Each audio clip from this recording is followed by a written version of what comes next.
Welcome to Friends of FoF Miami. This is who from here is their first event?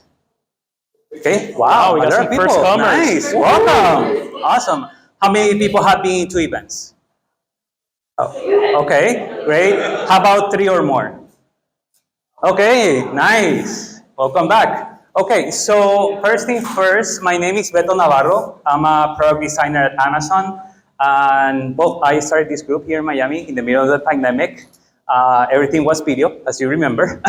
So last year we started doing this live, in person. Because, I guess we missed that a long time ago. And we wanted to start building a design community. Not only of designers, but product, tech in general, correct? So that's me. Then Jackie came after me. So Jackie, if you present yourself. Hi everyone, I'm Jackie, originally from Brazil. As you can see, my little friend over there. I have been friends with Betsy for many years from the triathlon community, and he actually started this whole Friends of FoF Miami chapter. He called me to join the group, and here I am, super happy to be here, and even happier to see that all of you are making time to offer, to network, to share experiences, and vice versa. So, welcome. I am also a UX designer. I work for Capgemini right now with the GB team, and very much looking forward to tonight's event. Thank you. Here's our friend Jonathan. Thank you, Jackie. Woohoo! Yeah, give it up for Jackie. So long story short, I am from here, from South Florida. I moved to the Bay Area, and I lived there 6 years. Then pandemic hit. You all know that changed everything. We said with my wife, let's go back to Miami. That's where family's at. And when I was coming back, I reached out to Beto and I said, hey, bro, I see that you got this chapter going on. How can I help? And here I am. So super excited that you're all here. I'm a product designer at DocuSign. So I work remotely. They're based in San Francisco, so it's really awesome. Maybe you want to go to the next slide? Yeah. There you go. So a quick shout out to our volunteers. So where's Sharon? Sharon, where are you, Sharon? Exciting. Okay.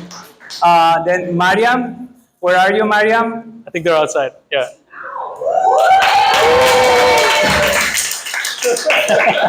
They're outside. Then Milena is at the front here. And then Thomas. Thomas, our photographer. So they are volunteering now with us. We are very thankful for them because they are helping us. This was really hard from being one person show to now several person. So this help us put these events more often, basically, right? So thank you for you guys to joining us and helping us putting the event together. Then what else we have? Okay, one thing, we're always looking for speakers. So if you want to share your thoughts, you have your life story that you want to share or anything, or you want to, start practicing being in front of people and talking, there you go. You can contact us. Feel free to scan the QR code and send us a message if you're interested of doing so. So any volunteers? You see, I see 2 people there. All right, you got it. Yeah, yes. It has to be design related though, right? We want to make sure that we say that. Please don't share your stories of Tinder or whatever it is. So, okay, good. Okay, another one there. Awesome. Thank you. What? Yeah, so as you all know, we have a webpage. You can follow us. We're also in social media. So you'll just follow us, friendsofFigma.com//Miami.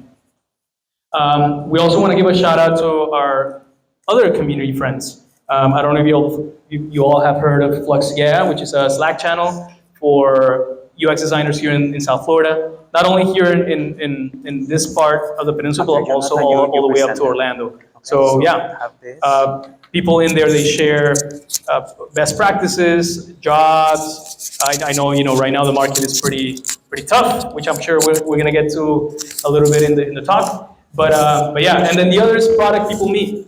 Who has attended product people meet? Now, I've seen a couple of you in here. Awesome. Yeah, really cool event. It's more about networking, but they also open it up for founders, for VCs, So it's really cool. If you're entrepreneurial, you get to meet really cool people in those events. So I totally recommend that. And you can find them at LinkedIn Product People Meet. And then we want to make sure that we give a shout out to BrainStation. BrainStation is where you're sitting right now, if you're not aware.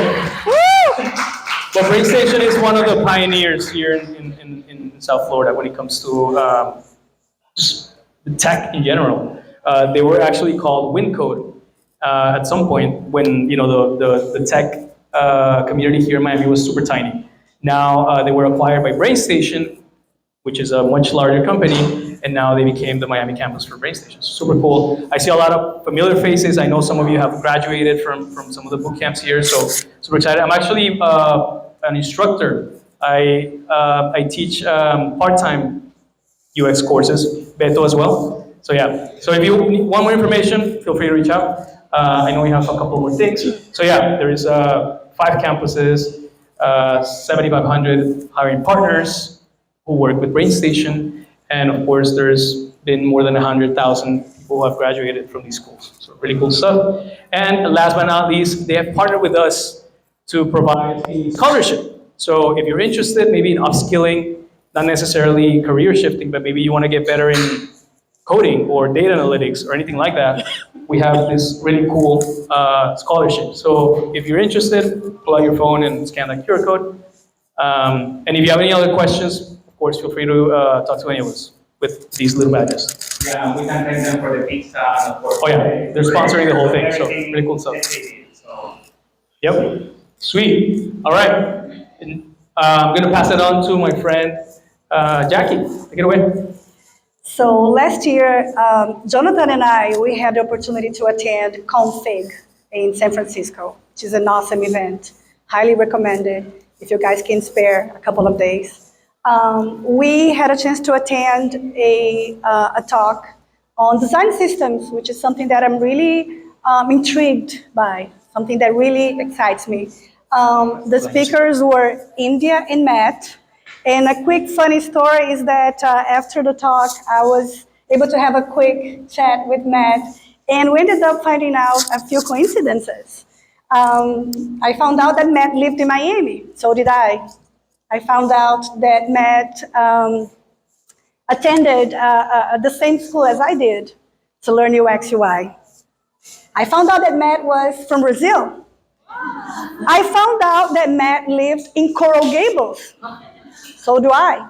I found out that Matt lived in a certain street in Coral Gables. So did I.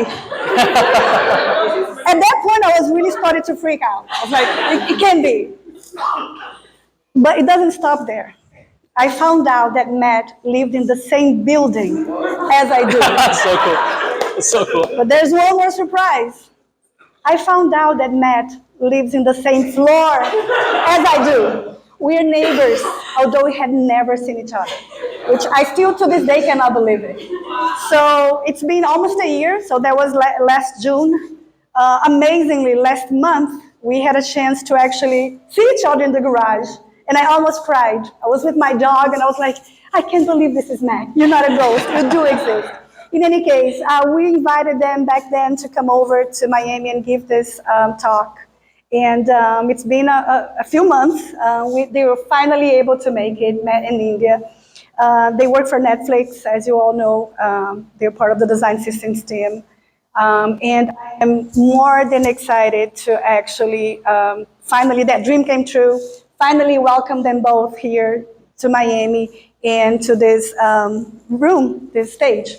So, thank you so much, Matt and Indya. So happy to see you both here. Neighbor, take it away.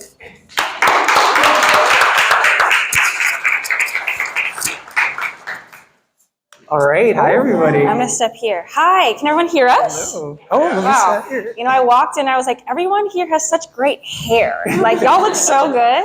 Oh, thank you. Thank you all so much for having us, for being here, for showing up. We're really excited to chat with you.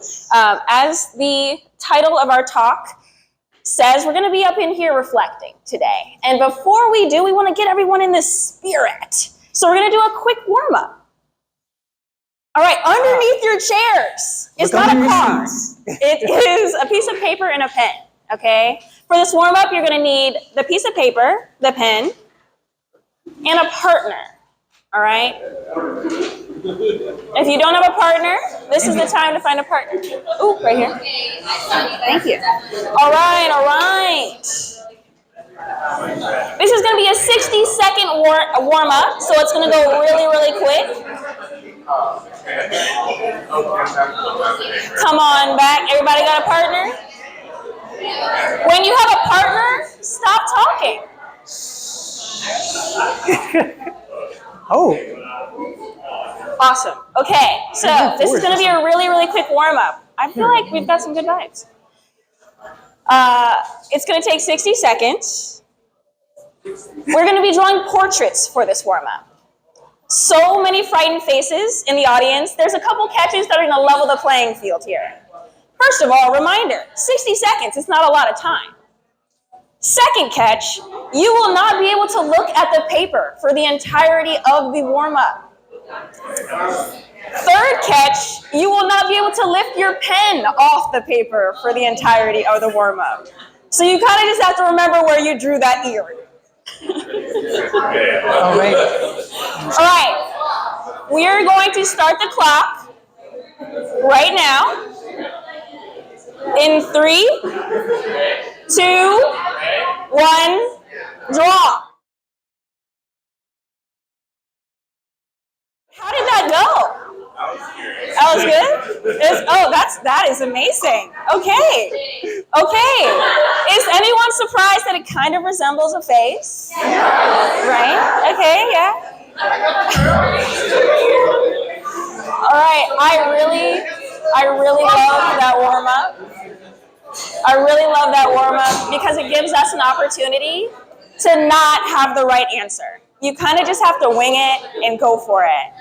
And we want you all to stay in that spirit for the entirety of this evening.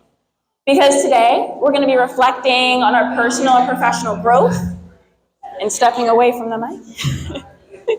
We're going to be reflecting on our personal and professional growth, and we want you all to stay open, okay? So if you all are getting nervous, feeling like, hey, I don't know if I can share, just look down at that paper, because y'all can do it. And we'll be addressing designers, we'll be addressing creatives, but as long as you drew a portrait today, which everyone did, you're a creative in this room. So everybody should feel open and ready to participate. And just to make it fair, we did this activity earlier today, and this is what we came out with. So, okay. There we go. All right, now that hopefully y'all are warmed up, we're gonna introduce ourselves and then hop into it. So my name is Indya. I'm a design operations lead at Netflix, and I also teach a design course at Stanford. A couple fun facts about me. I am originally from Chicago, but I'm now based in Oakland. Lots of Chicago love. I see lots of nods. Okay, yes. I love to travel. And last fun fact about me, a lot of my computer passcodes are affirmations. It's a hack. It's a life hack. They seem very long. Yeah. But... And I'm joined today by one of my closest friends, Matt. Oh, thanks, Indya. All right, let's go. All right, that's me. Hi, everybody. I'm Matt, or Mateus, if you're Brazilian. Fun facts about me. I'm trying this public speaking thing with my good friend Indya. You're doing a great job. Thank you. You too. I'm a musician. In my spare time, I play the sax primarily. And I'm also on the design systems team like Indya. I'm a designer. And my computer passwords are sequences of musical notes. So that's not really true. But okay. All right, now that you know a little bit about us, we're going to share a little bit about Netflix. Netflix is a streaming service that offers award-winning TV shows, movies, documentaries. We also have live content, games. We offer this through one subscription, all right, to people in just around the world, 190 countries, millions of people around the world. And we do this in part by using our design system. So Netflix's design system is called Hawkins, and it's meant to be used by everyone at Netflix, all right? Design operations lead, product designers, engineers, everyone. And it's the atomic elements that help us make Netflix look and feel like Netflix across all the platforms we support.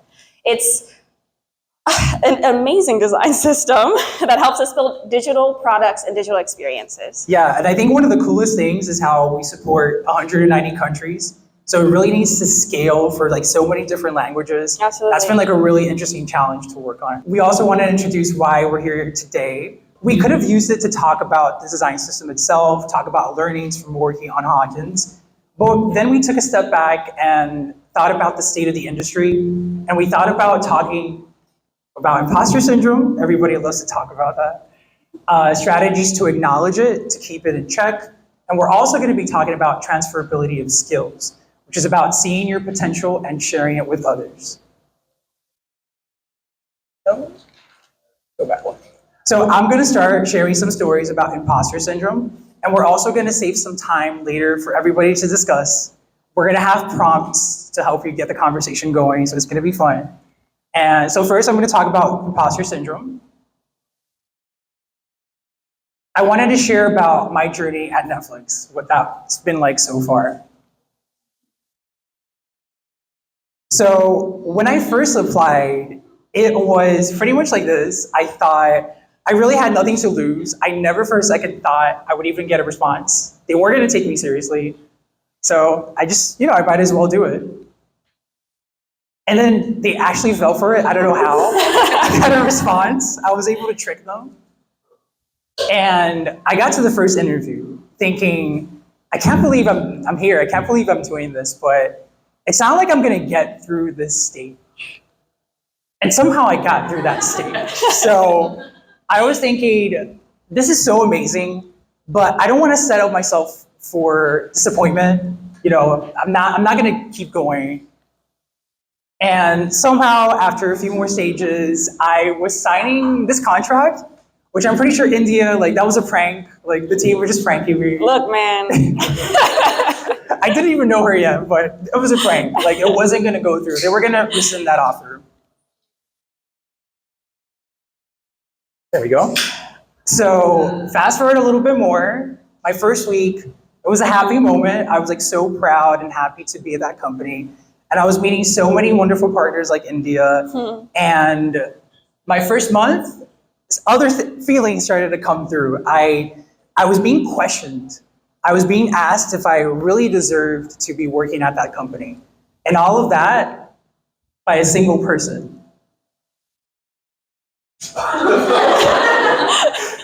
Everyone guessed who it was. It was me. And I was really feeling so much self-doubt, which I, to this day, try to embrace, try to, keep under control. And it makes me ask myself questions like, what am I really doing here? How long can I keep this act up, really? And I really can't do this. So I'm curious to see by a show of hands, if anyone relates to any of these questions, any of this comes up. Okay, awesome. Okay, lots of hands. And I think that is good because it shows how normal it is, right? We don't really talk about this enough, actually. And when I was meeting all of these super senior people at Netflix, they've been working in design for 20 years.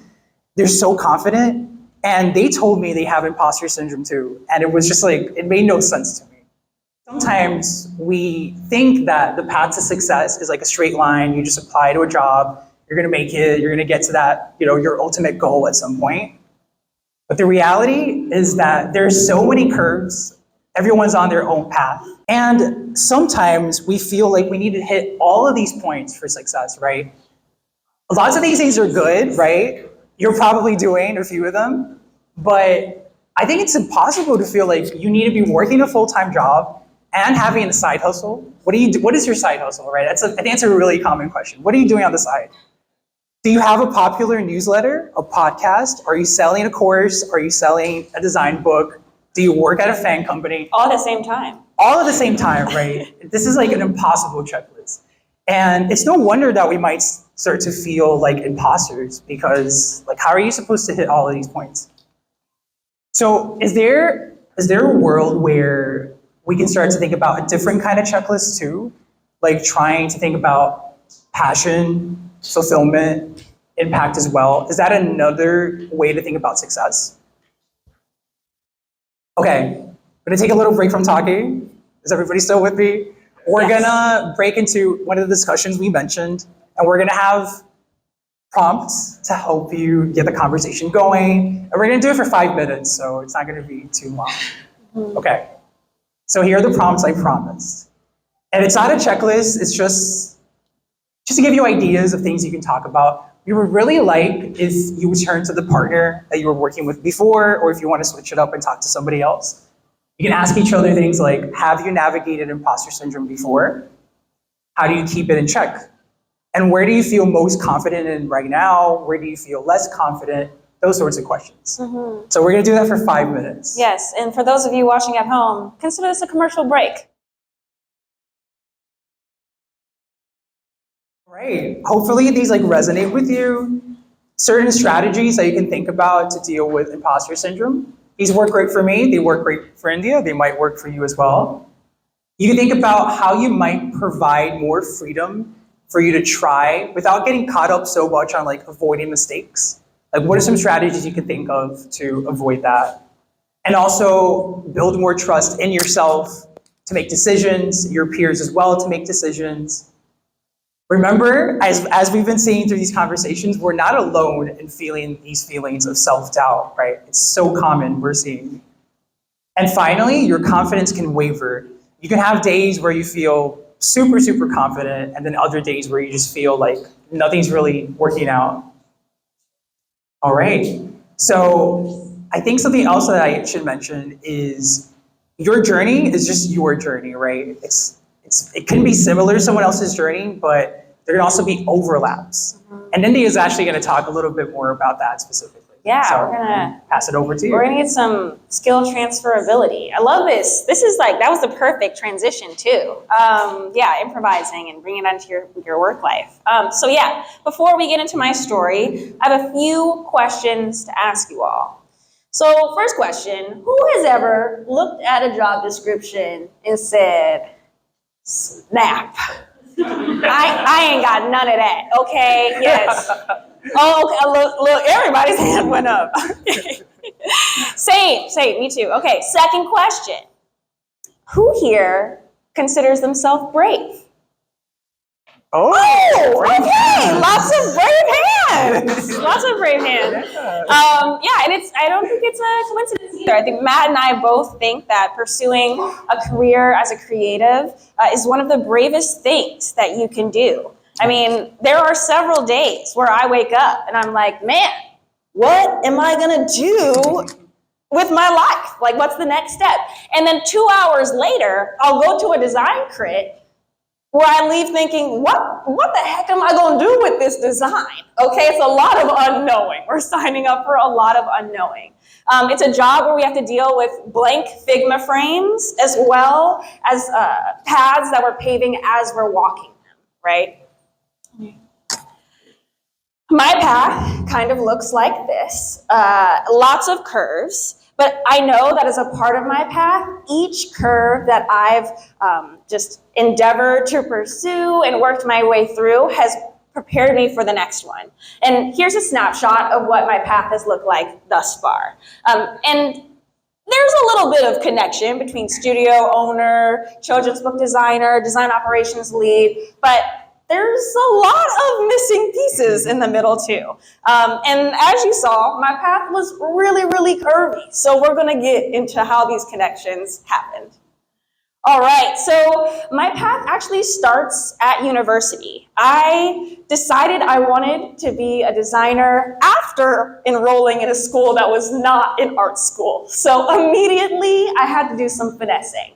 I realized, hey, I can reframe this. I can figure out how to make these majors work for me with enough creativity and enough of an open mind. So I customized my own major. I said, hey, I'm gonna take a business school course here. I'm gonna do that sculpting and art practice course there. I'm gonna do this product design course here. And having an open mind really made for a very interesting curriculum, but something that made me more and more prepared to improvise outside of school too. Now, I wasn't really doing the type of work that I was looking forward to after school, that strategy work, that creative branding work. And so I had to get creative a little bit more and create my own opportunity. And in doing so, I had to do a lot of learning along the way. So my friend and I decided to form our own design studio. And suddenly we were working with the creatives and entrepreneurs that we were so excited to work with after graduation. But of course, we were learning to run a company like as we were running the company. We were negotiating contracts, figuring out how to ask people for money, which is very hard when you're still learning along the way. And we were doing this all while building our own confidence. But we were doing work we loved, which made it really worth it. Now, as we approached graduation, I experienced a lack of readiness again. I said, wow, the people who I'm going to be competing with for jobs, they went to art school. I didn't. You know, I had a successful studio, but I'd never taken a typography course. And so I said, how can I find that experience out in the open after school? How could I use an opportunity to get me even more prepared like my studio did? So I looked towards print, where I could learn about color theory and typography. And I applied to be a children's book design fellow and got the fellowship. But before getting the fellowship, I truly had to contextualize and explain during that interview phase, I do have a portfolio. I am ready. I have never opened InDesign, but I can design a book if you teach me. And I can bring the skills that I've built up along the way. Now, I work at Netflix as a design operations lead. And very similar to Matt's experience interviewing, I had a lot of doubts along the way.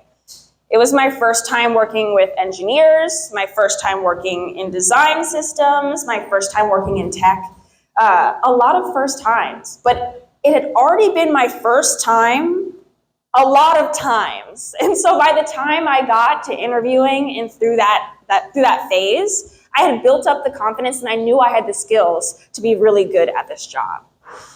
Now, I know that sometimes we feel unprepared given the paths that we're paving, but the fact of the matter is all the skills that we're building along the way are cumulative. They add up.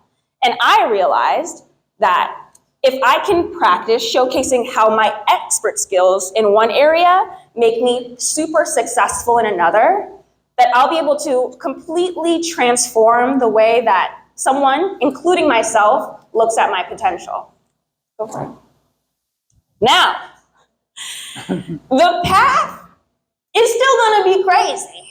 It's not going to be a straight line, but the fact of the matter is, you all are brave. I loved all the brave hands in the room, and I hope you all are bringing those into the creative spaces that y'all are rocking. We do have potential. We are ready in so many ways, and it's really about being able to capture your story, feel confident telling your story, and contextualizing those skills so that others, including yourself, can imagine yourself in rooms that you may never have thought of. Now that you have heard my story, I would love for you all to continue sharing your own. We have another set of questions for you, and we'll do another round of discussion with the folks next to you. You all can answer these questions or come up with your own. There's a lot of really great discussion. We have got a couple here. What part of your journey has helped you learn the most about yourself? The second, what's a surprising turn that your creative career has taken? And what you learn from that experience? And the third, as designers, as creatives, as people who made those beautiful portraits, what are your superpowers? AKA, let's all help each other talk about our skills so that we can do it with other people. Okay. We are gonna give you 5 more minutes. It's gonna go really quickly. We all are really great at talking to each other, so we're excited to hear what you come up with. And we have some takeaways as well. The first one, don't conflate curiosity and unpreparedness. Like, I love the share before about asking questions. I did a lot of asking questions at the beginning of my job, just working with engineers and not knowing a lick of code.